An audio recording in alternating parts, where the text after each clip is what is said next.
একটা বড় অংশ। আমার মনে হয় কিউরেটিভ নিয়ে আমরা যেরকম বলবো, প্রিভেনশনকে নিয়েও কিন্তু আমাদের সেই একইভাবে আলোচনা করতে হবে।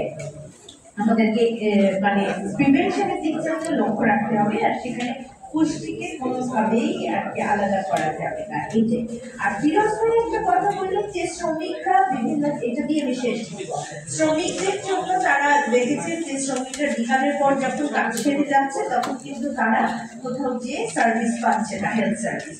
একই কথা আমি একটু আরবানের ক্ষেত্রে বলতে চাই। এখন তো আমাদের দেশটা খুবই শহরমুখী, নগর কেন্দ্রিক হয়ে উঠছে।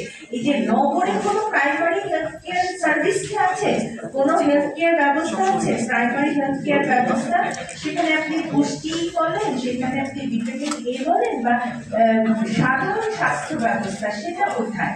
আমাদের বাড়ি ঘরে কাজ করে যারা, বা যে সমস্ত মহিলা পিঠা বিক্রি করছে বা গার্মেন্টসে কাজ করছে, তারা যখন কাজ শেষ করে সন্ধ্যার পরে বাড়ি ফেরে, তাদের কোথায় এক্সেসটা বলেন তো?